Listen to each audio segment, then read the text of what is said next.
obrigada, senhor governador Helder Barbalho, pelas suas palavras instigadoras. Estamos chegando ao nosso último painel e vou pedir licença mais uma vez a vocês de mudar aqui um pouco de função e estarei moderando também esse painel. Um painel que completa esse dia de discussão sobre comércio, sobre relações entre Brasil e África, e nós não poderíamos deixar de falar da população que é maioria no Brasil e em África, as mulheres. Para o painel, então, Empoderamento Econômico Feminino como motor do comércio mundial, eu gostaria de convidar Mariana Prado Noia, vice-presidente executiva da Fomplata Banco de Desenvolvimento.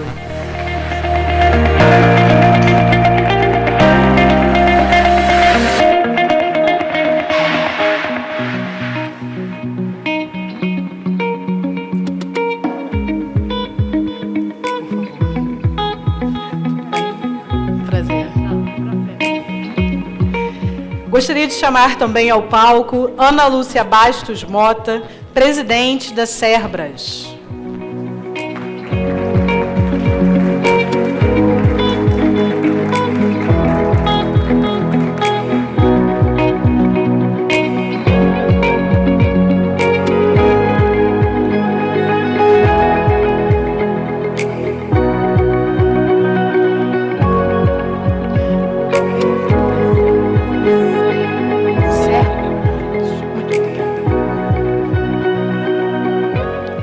Gostaria de convidar ao palco Margarida Hiroko Yasuda, ex-presidente da BPW Brasil e delegada junto ao G20 Empower.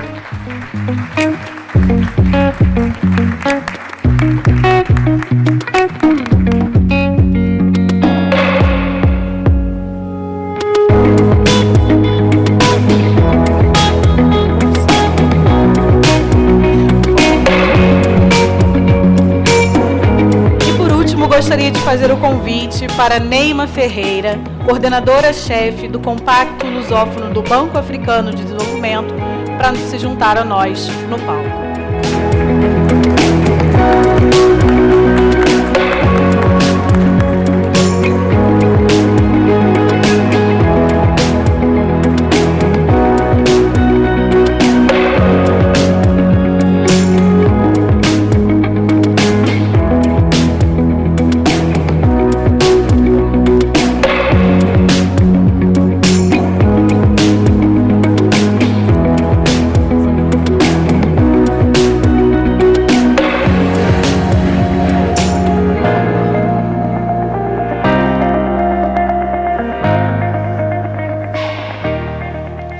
Espero que vocês ainda não estejam cansados nem da minha voz. I hope you haven't tired of my voice and of my face yet. I know you've been seeing a lot of me, but in this talk about female empowerment,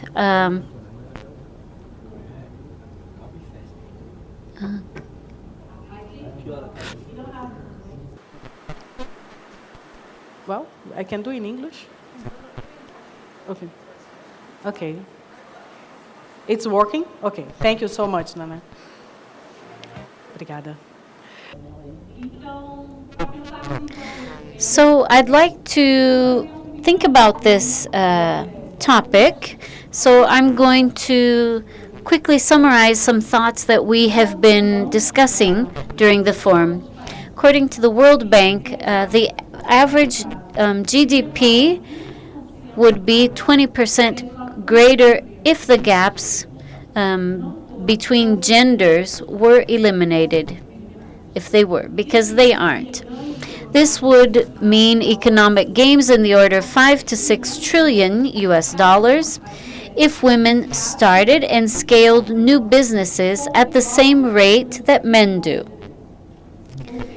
In other words, female economic empowerment would serve as a significant driver for global commerce. So my question for this wonderful team of amazing women that we have here this afternoon is, what are the main challenges that keep us from reaching that? What are the major challenges associated with promoting women in the marketplace currently? So I don't know who would like to start. So shall we start over here?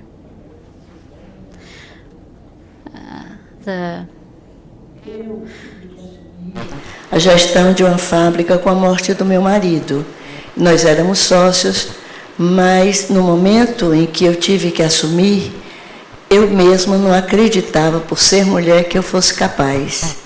Só que eu tenho eu cheguei à conclusão seguinte, que nós mulheres, pela educação que nós tivemos, nós gerenciamos. We are better managers, and I think our education is still very paternalistic. So boys are trained to play ball and play with cars, and women are trained to become housewives, to care for their home and for their children. So even though we work outside the home, we are still worried about if there's food at home, of taking our children to school, if the children are sick or not. So men are very entrepreneurial, but women are better managers, I think. So I think that's why we need to have more women in roles of management. Thank you very much. Well, good afternoon, dear panelists. I am going to I greet you from your great. I'm going to go to English so you can all understand me. In Brazil, it's an absolute honor to stand before you today representing Fomplata, a development bank from the region that is committed to promoting opportunities for women. In terms of your question, I think that women face three main challenges. First of all, I think we have to overcome gender inequality. I would like to state that in general, in the world, poverty has mostly the face of the woman. Women's salary, in average, is 20% lower than that of a man doing the same job. Second of all, the second challenge that we have to face is violence. In our region, 1 out of 3 women has suffered some sort of violence. And in Africa and in Latin America, we have the highest feminicide rates. Third of all, I think we have to solve the discrimination problem. In many of our countries, discrimination is still naturalized, and many legislations have not criminalized it yet. So maybe now I wanna share the rest of the information with my co-panelists. Thank you. Thank you so much. Muito obrigada, Mariana. Gracias. Margarida, o que são esses desafios, então? Margarida, what would be some of these challenges? Mariana already mentioned some. What are some other challenges that women face in being promoted in the marketplace? Well, first of all, I would like to thank you for the opportunity to be participating here. I'd like to congratulate Professor João Bosco because I think it's an amazing initiative to promote this connection between Brazil and Africa, and I've always believed that we have many similarities with Africa. Now, to answer the question that was posed, I would like to say how much we here in Brazil and women in Brazil and women in Africa have in common, not only with the gender equality issue. This is a great challenge that we face. We need to change our mindset, change our education, and prioritize gender equality at all levels. And at the moment that we are in, where we have the leadership of many countries from 2 different continents present, it would be important to think about gender equality and the equality of opportunities. When I say, I like to say that in the private sector, the equality of opportunities is what will get women into leadership positions. Many times, women, no matter what our skills are, what our education is, we don't have access to the higher levels where decisions are being made. When different businesses and also in the government sector, when they prioritize gender equality and the equality of opportunities to have more women in leadership roles, maybe we will have a greater and more sustainable economic development than we do at the moment. Also, when we talk about equal opportunities, financial independence, that is what we are fighting for. I'm part of an organization of women where we always promote financial independence as one of the priorities to get women out of the cycle of domestic violence. So I think this is one of the main points that I would like to highlight here at this forum. This matter of strengthening women economically, helping them get their financial independence, and how we can contribute in all of the countries represented here so that women have space in the global economy. We're talking about Brazil and Latin America. And what about the African continent? Which are the challenges you face to have women in the marketplace?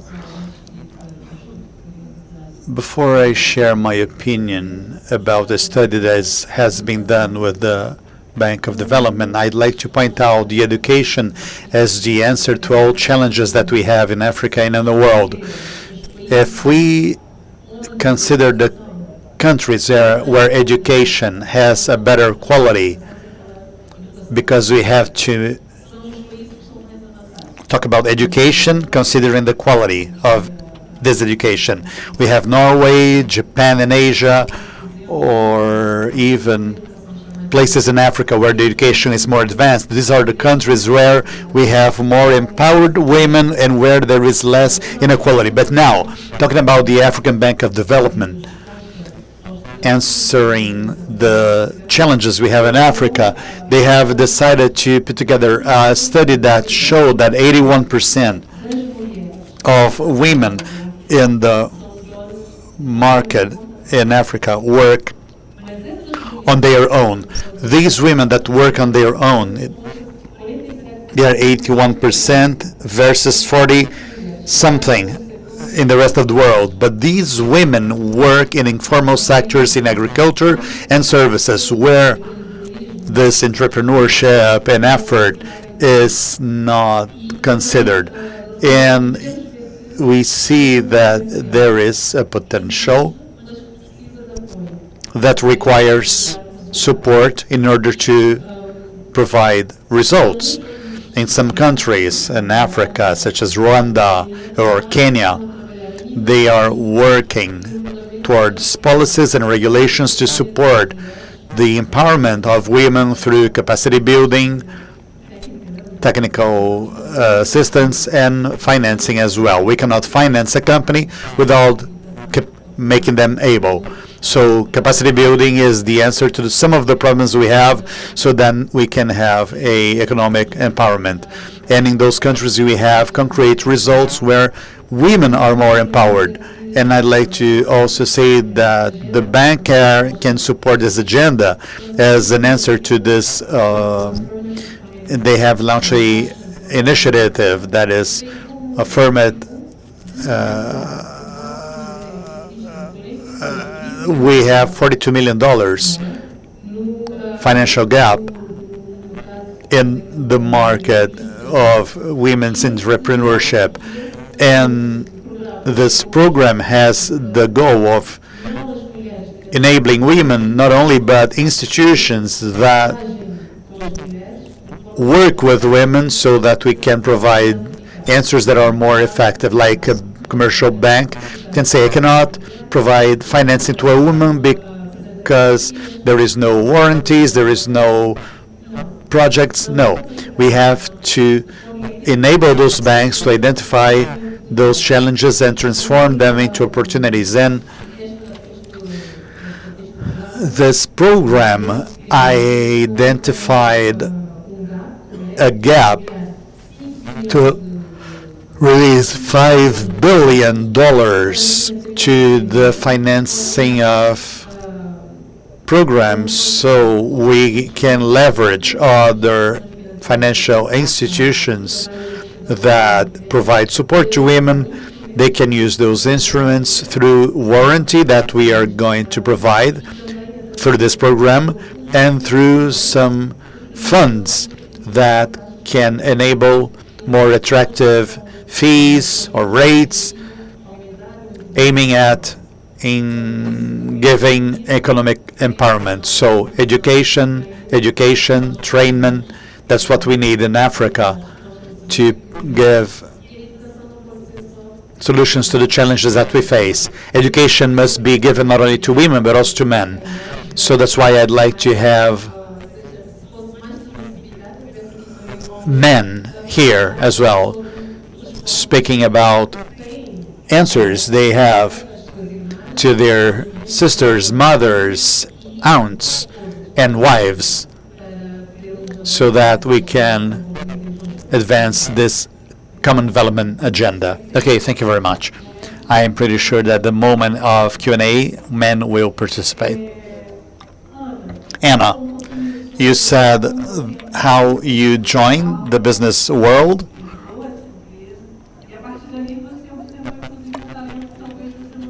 And from this point, you noticed that you had a talent that you didn't know. How can we leverage those talents and skills in other women so we can increase not only the number of women in the market, but the economic ability in Brazil and in Africa? I believe that setting the example, I consider that this factory wouldn't exist if it was not my husband. He put together this factory. But in terms of administration, we pay attention to this. So what makes a difference is ethics. So you gotta be ethical with the state paying the taxes. You gotta be ethical with your employees. I said to him, we went through so many problems in the beginning, and I said, if production exceeds a certain number, they would get some benefits, and this made the production to go up. So I also said, when this factory will have profits, the employees will have a participation in a profit. So I have partners. So this is the example, so that other women that are leading a company can think about that ethics is key, with vendors as well, meeting, serving in a good way, providing quality products, and this makes all difference. Thank you, Anna. Mariana, what can we do from your position at Compacta to leverage women taking part in the economy? Back at Fomplata, we work with certain financing lines as the African Bank in order to promote, first of all, legislation towards reducing the gaps, the inequality gaps that most women suffer. And then we also work with programs promoting economic equality and opportunities for women. We have this line that is not only for women, but also for young people. So that has helped a lot of our partner countries to design policies that reduce this discrimination against women. Now, in terms of what we can do supporting and accompanying governments. I think that there has to be an ethic behind this equality fight. At this point, we have women in the private sector, we have leaders as Dilma Rousseff at the NDV, we have ministers, presidents that can help us foster the difference towards equality between women and men. Thank you so much. Gracias. Margarida, pensando... Margarida, first of all, tell us what is a BPW and what is the action of BPW to promote and locate talents so that women can be economically empowered. Thank you for the question. BPW is Business and Professional Women. It stands for this. This is an institution, non-governmental institution, with a no-profit institution founded by an American woman in 1919. She's an American lawyer, and she wanted to have a women's association, business women association, and her idea was to gather professional women as Rotary, that was founded some years before. In 1930, it became an international federation, and since then, we are present in over 100 countries in 5 continents, including Africa, where we have women's participation in over 20 countries. So the main goal of BPW is to share knowledge, strengthen women, and create opportunities. Networking, business opportunities, as well as public policies to women, which is the most important aspect. We work on women's insertion in all segments, in politics, economics, and other international fora as well. BPW, when BPW was founded, well, actually, it was founded before the creation of the UN, and when the UN was founded, BPW took part in the creation of public policies to women. So it's an institution that has been together with women throughout the history, and I feel privileged to be part of this institution, to have a consultative status at the UN and be part of UN as well. So I really believe that organizations such as BPW provide support to women that are starting a business, because it can become a networking possibility, also bringing the best practices that are taking place in other countries. I believe that with this capacity of an NGO that supports women, we can take women to higher levels. And I used to say that belonging to a women's organization is something important, because this provides a supporting network. And business women, when they have a supporting network, they will get to know the best practices and maybe have access to international business, as we have here. I was invited because I belong to BPW and a G20 empowered delegate. Thank you. Neymar.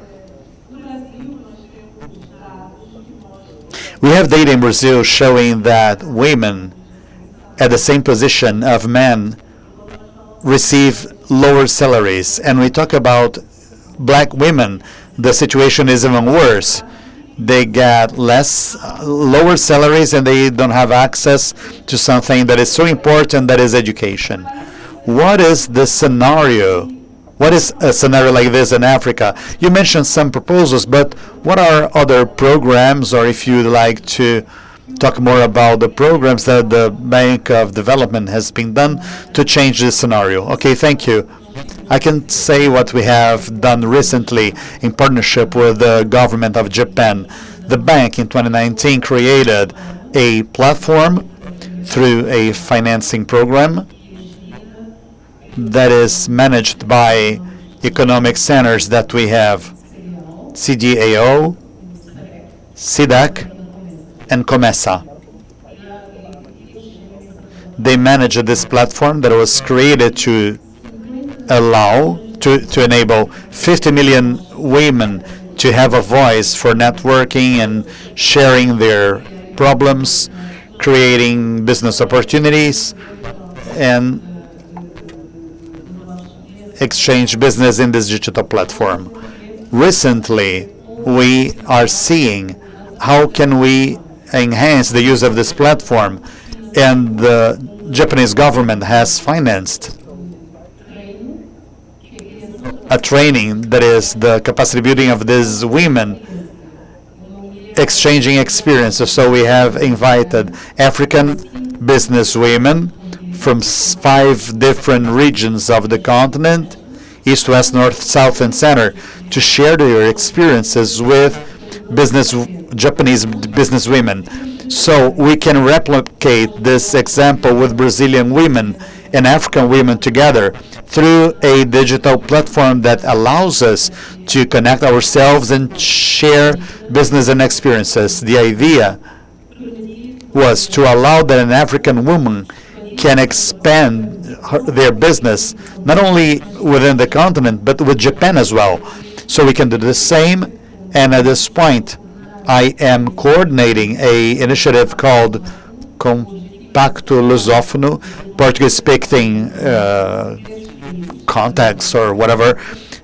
So we have 2 projects that we are implementing in Guinea-Bissau, São Tomé and Príncipe, and in Cabo Verde, which has the same goal, which is empowering women and young people to have better access to financing, warranties, and to the market.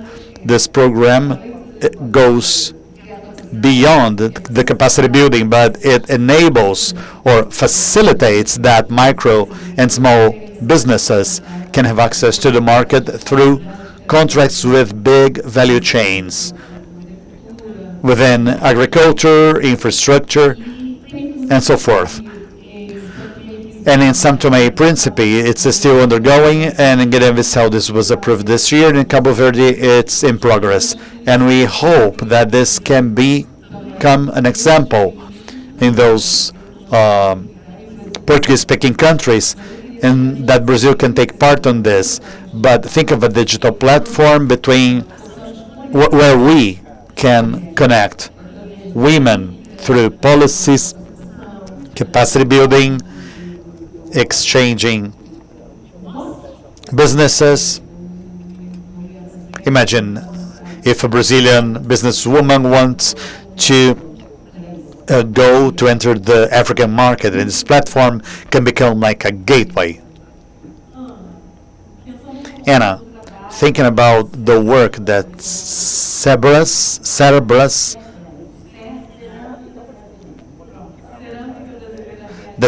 does, and what is this economical empowerment that you're already doing within the company? They have participation in the profits, and I have 3 children. When my husband died, the youngest was 14, but the 3 of them are running the factory. I'm so proud of their work. When the governor of Pará mentioned the environment, we in Ceará State, we got the ESG stamp. You know what ESG stands for, don't you? So my oldest daughter called me to receive this stamp, which is award. But she was running that business. She's an architect, and she's responsible for this area. So all the water that we use is reused. All the remainings of the production goes back to the production. She built a warehouse of 3,000 square meters with solar energy. So this, she uses natural gas to make ceramics, but the reuse of the heat that comes from the production goes back to the process. So we really respect the environment. My youngest daughter, Mariana, she focused on the quality area, and something that really impressed me was when she told me that the geologist came to talk to her because they were having a significant problem with mining companies in Ceará that work with marble and granite, and the waste was becoming a environmental liability, and that's a very serious problem. It was causing damage to the environment. So she went and got these wastes from the granite and the marble production and started to mix that in to create our products, our ceramic products. And we discovered that the result was a much better product. So I'm very proud of my children, and there are two women. My son is responsible for the financial area. I've said that I can retire and die happy because they are doing a great job. I'm very proud of them. Thank you very much. Mariana, Ana mentioned the ESG practices that we know that happen in the corporate world, and many times this involves creating an environment that is more welcoming to women.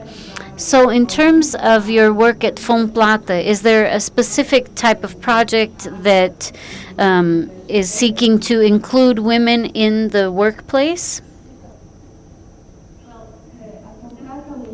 An initiative inside the bank to promote the leadership of women, of young women inside the directive positions of the bank. For instance, we just have our first woman president at Fomplata, who's Luciana Botafogo, who's a Brazilian president. So there's a compromise of our government to have women at these positions of mandate and power. Also, in our projects, in the projects that we finance as Fomplata, we also promote the economic development of women. For instance, in Bolivia, we have a project where we promote micro enterprises built by women to have these small contracts for urban projects in cities. So we have a lower rate in these kind of projects that promote the role of women in economy. So there's a compromise inside and outside the bank. Fantastic. Thank you so much. Margarida, a Mariana mencionou anteriormente que uma das dificuldades... Margarida, Mariana mentioned some of the issues and the challenges in trying to get women into the marketplace related to violence, discrimination. How do you view the female empowerment and fighting the violence against women?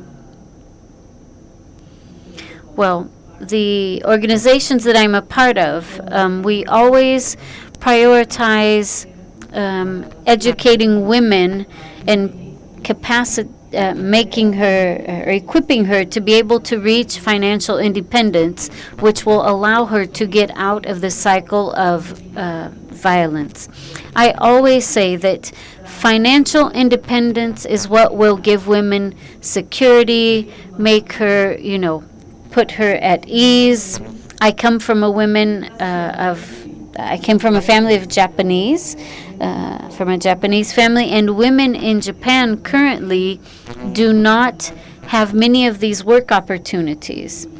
And my father, even though he was a Japanese descendant, he always said that women would have to have education and would be able to work, because you never know what can happen in a woman's life. She might become a widow, she might marry or not, she might divorce, and also become victim to violence. And the only solution for this would be financial independence. So good quality education is part of this. Women should be prepared to, well, not only education, but the woman's attitude. And this goes along with, the family context. So a strong family is going to give the woman the foundation that she needs to not fall into these cycles of violence.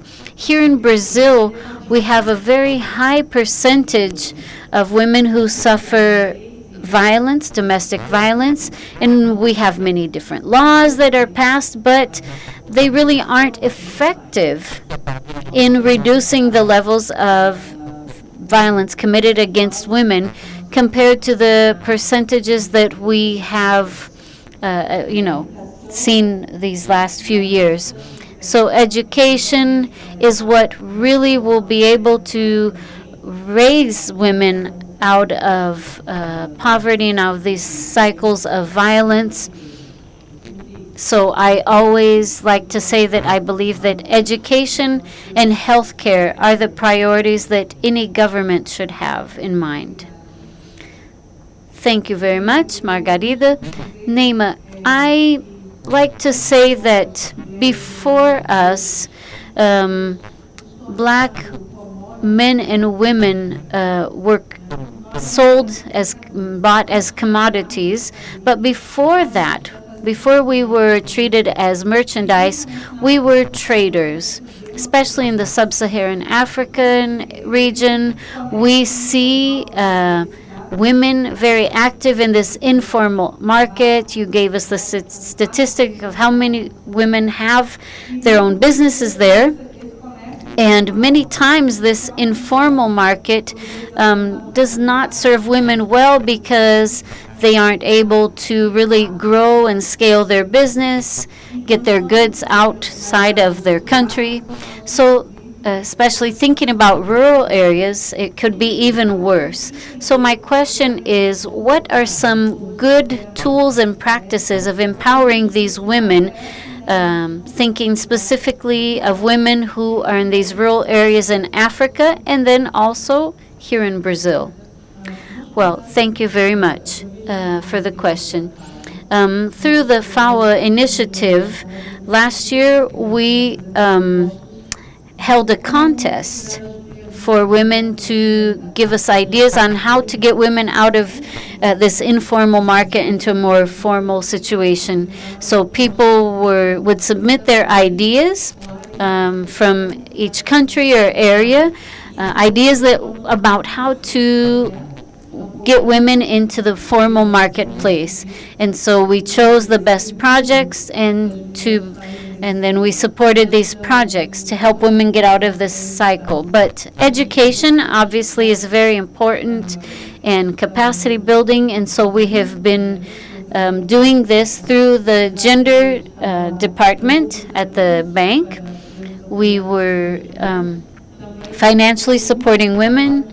I also participated in many projects that were geared towards empowering women, emancipating them, helping them reach that financial independence. Like I said, the informal market in Africa is so powerful that people don't want to leave it many times, because it's a market that has a lot of potential. So how can governments and other institutions help and get into this women, not necessarily to take them out of the informal market, but let's see, maybe to regulate what's irregular, legalize what isn't legal. Because many times the traditional way of doing things is so strong.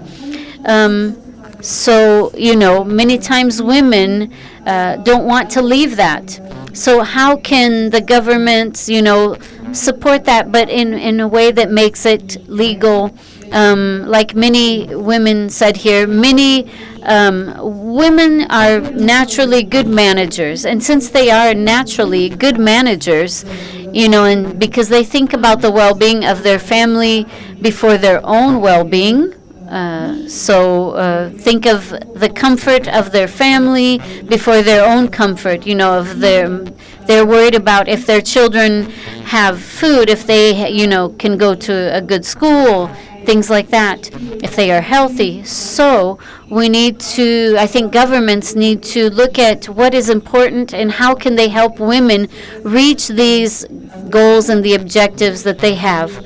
So I think, respecting all my male colleagues here, I think if we had more women in management positions, we would have fewer conflicts. For example, you think, Margaret Thatcher was a woman leader, but she provoked war, but she wasn't alone in making those decisions. But my point is that we need to help women to advance the agenda of 2030 sustainable goals, 2060 goals. Thank you very much. Well, we have a few more minutes here before we end our panel, so I'd like to open up to any questions from the audience here. If any of our male colleagues would like to ask a question, that's fine. These aren't issues that are exclusive to women. Please, Professor Bosco, he's asking for the microphone. I see another hand raised there in the back.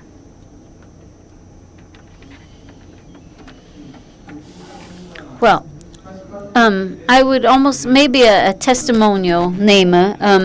My activities with Africa and the foundation of the Brazil-Africa Institute happened when I saw a very interesting movement of women from Cape Verde that every week would come to my city, hometown of Fortaleza, to buy clothing. Usually we had, at that time, there was a direct flight from Ilha do Sal to Fortaleza.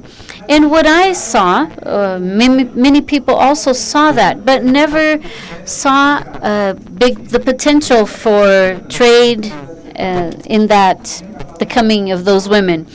And I was a researcher and a professor at the time, and so I developed research about the market potential of Portuguese-speaking countries with our state of Ceará. And so I visited the Portuguese-speaking countries in Africa. And when I first visited Cape Verde, I saw many products from my state being sold there in the informal market in these cities. And so that made me think about the size, the potential of this market, both bilaterally and multilaterally also. So all of this to say that there's a huge possibility of expanding trade between our continents and our countries. And I think the role of women, especially in the sub-Saharan African region and in the Atlantic region also, is very important. So I think we need to value that. So that's something that I wanted to say. Something else I wanted to point out is that we put women here in this panel because it's important to hear what women have to say. Usually there are more boys than girls in the classrooms. And at our institute, we have a program that's the capacity building for young Africans that we started in 2017. And this is another way of bringing this up. And in our discussion about this program, I really emphasized as the main encourager of this discussion and the possibility to have this program, I wanted to have at least 50-50 this equality in gender between men and women in this program, because many times these capacity building programs have more boys or men participating than women. And so I would like to say that you need to be bold in opportunities like this, saying, we want equal opportunities, and you might be breaking some paradigms. And so in all the opportunities that we have with these events, we try to do this also. So I would also like to encourage other business people that are here to include in your agendas this, establish this 50-50, the gender equality. And as men, many times it's our position. We are going to be making the decisions. We have many women entrepreneurs who are decision makers here, but this is kind of an exception. So we need to have do our part in this equation to give women the ability to be trained and then to reach these leadership roles, these decision-making roles in an equal position. So I would like to point this out, that we need to value this equal agenda more and more. Thank you very much, Professor. I think we have one more question here.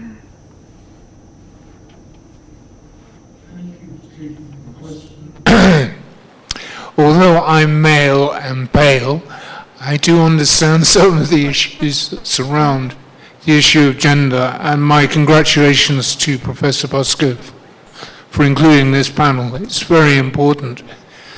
I was interested to hear so much emphasis put on education. I've traveled a lot in Africa, and I think I know the continent a little bit. And one of the issues surrounding education is the fact that girls are at a disadvantage, or seem to be at a disadvantage when they come to the age to menstruate. This is a very difficult question, I know, but I just wonder what is the AFDB doing about this, and can we assume that there is pressure being put on schools to provide adequate sanitation facilities and the products that are needed for young girls to be able to deal with this? Thank you. Thank you so much. I will allow you, Neymar, to answer that, please. Thank you so much. We work more with universities than primary school and secondary school, but we normally support NGOs, foundations, and that works directly with the education system. And then also government, we, through our public sector window, and then also civil society department. But I can't see him because there's no light now. Mas é isso, praticamente nós temos.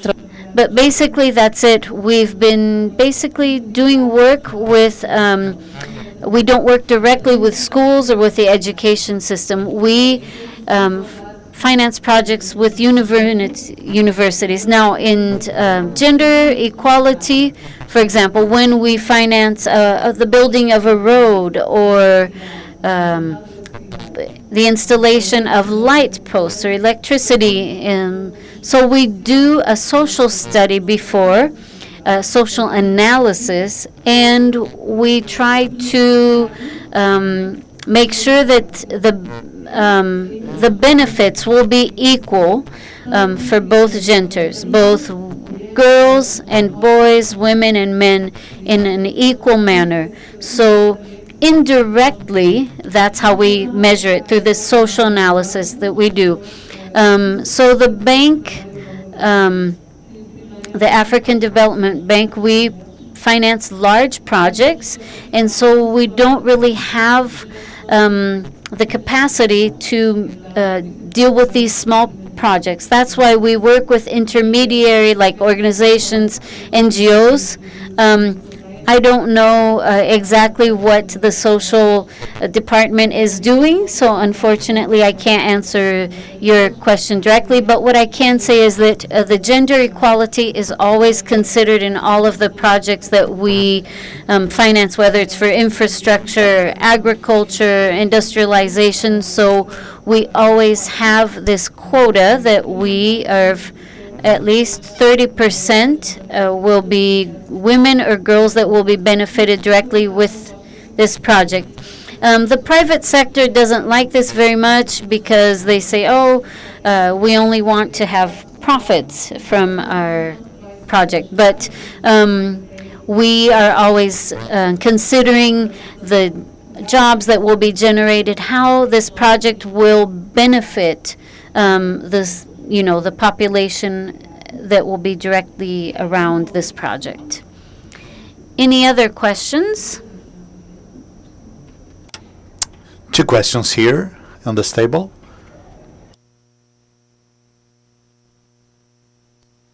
Na mesma mesa.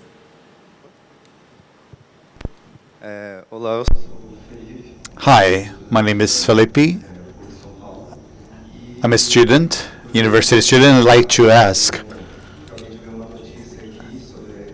about a news that I have seen about the heritage of the throne of Spain, and she had an oath, and this Parliament was female.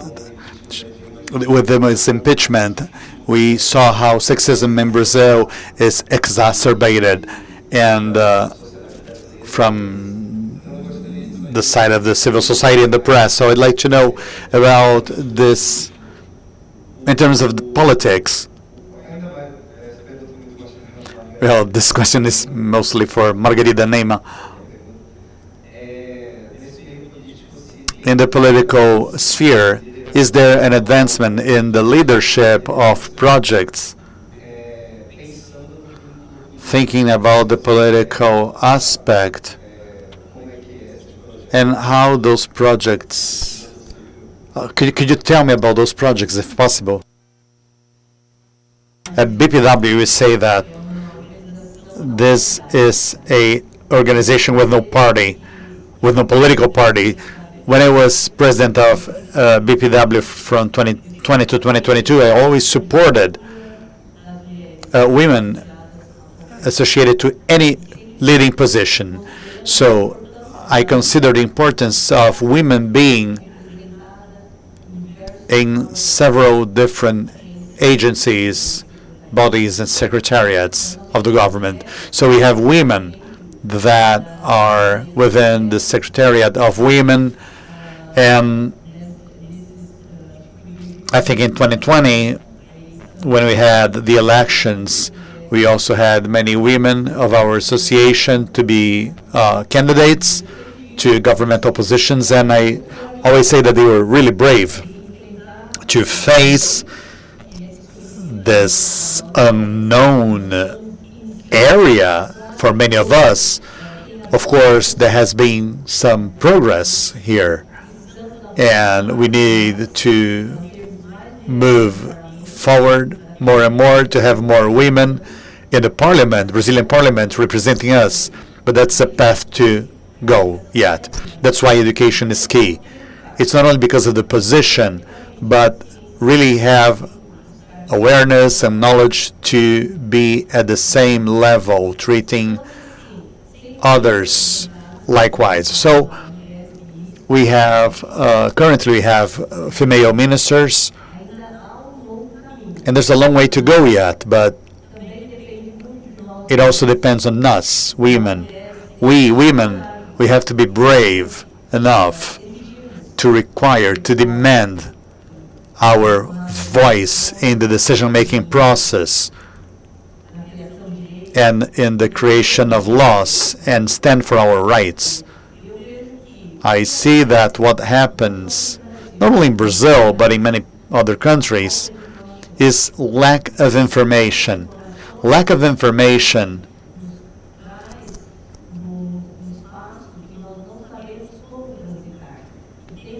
is what makes us not know what to do in certain spheres. And we have to study a lot to be at the same level of men, dealing with them equally. That's a tough way to go, because we need to have the support of family, friends, colleagues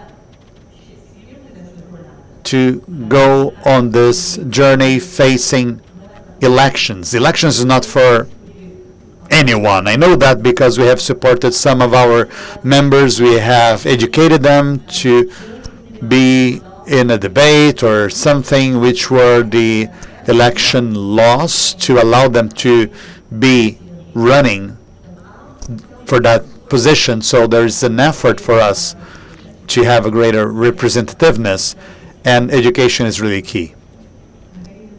Margarida, would you like to make your final remarks?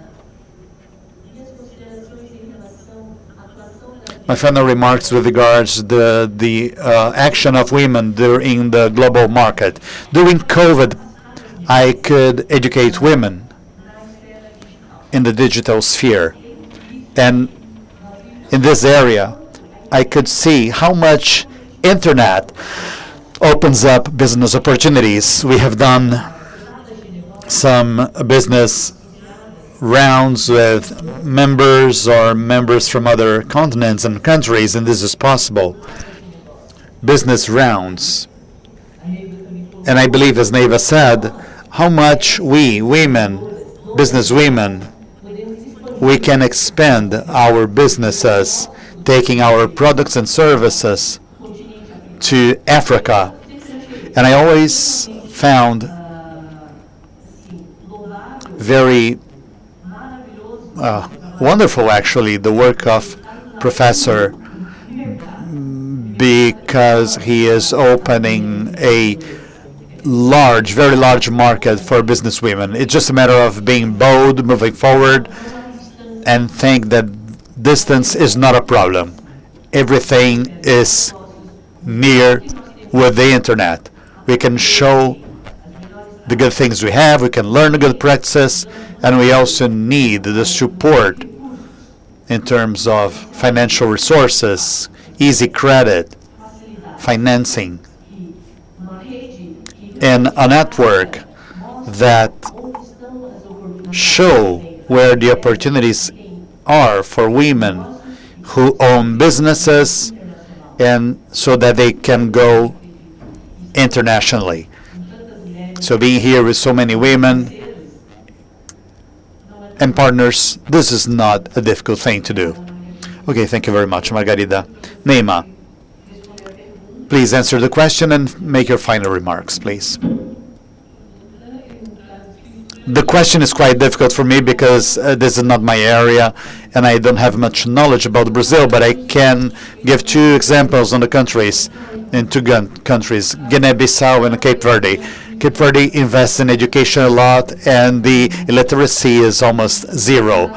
And the opposite way is what happens in Guinea-Bissau. So we can see the results in terms of policies and representation of women in a parliament. In Cape Verde, we have more women than men in parliament. And in Guinea-Bissau, we basically see no women in the parliament, although there is a quota that has been approved. There is a minimum of 30% of women in the parliament, but we don't reach that number. Most of the women are women politically able, but they are not well educated. They went on fights to free the country, and they have this mark, as former fighters that now are part of the parliament, but many times we ignore this. And to summarize, education is key. Representation of women many times is a cultural thing, because there are countries that, even having education in Africa, there are some cultural aspects where women are seen as having a role of just looking after their household and their children. But I think we have to change this mindset because there is economic opportunities that if two people bring money home, that will reduce the poverty of the country. Men shall not fear. I went to a conference where a person from Rwanda said, now we fear women from Rwanda because they see they are very aggressive when they talk, and men are fearing now even to go and conquer them because they are so empowered and they became intimidated. Men don't need to be intimidated. Women have to share and say. I think there is a better complicity when women's voices are respected. There is more mutual respect and compassion, and it's important to bring your family together. So that's it. Thank you.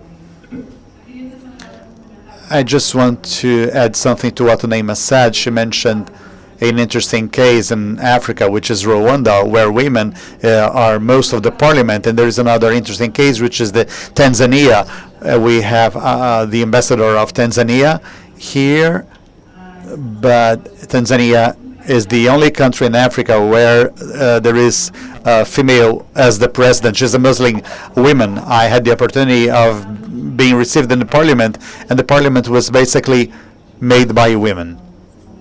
So 2 interesting cases for us to consider. Now, Anna, would you please make your final remarks?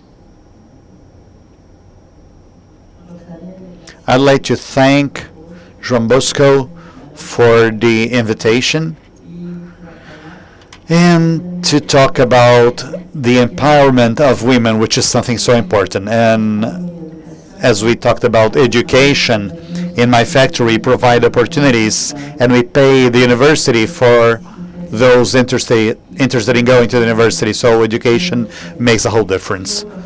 And I also want to say that our first export that we made was to Cape Verde during Lula's administration, and we're no longer exporting to Africa. So being here, we have Junior from the commercial department, and there he is. He wants to be in touch with people, to network with people, so we can go back to exports to Africa, exporting to Africa. So 40% of our exports goes to the U.S. They are quite demandful with quality, but I have such an admiration for Africa, so I was so happy to make my first export to Africa, and I was a close friend of Filomeno, who were the buyer. So we want to go back to export to Africa. I'll be really happy with that. Thank you very much. Mariana. Well, something briefly. I just want to thank the Brazil Africa Institute for organizing this event. And just a small fact. If we leave things as they are, according to the Global Gender Gap Report, equality between women and men will be achieved in 132 years. So we better take action. And it was great to share this space, this dialogue space with Ana Lucia, Margarita, Neema, Carolina. Such a pleasure. Thank you. Thank you so much, Mariana. Bom, chegamos ao fim dessa sessão. So this is the end of this session. Thank you for being with us. Please don't go yet. We will have our picture, okay, before you go.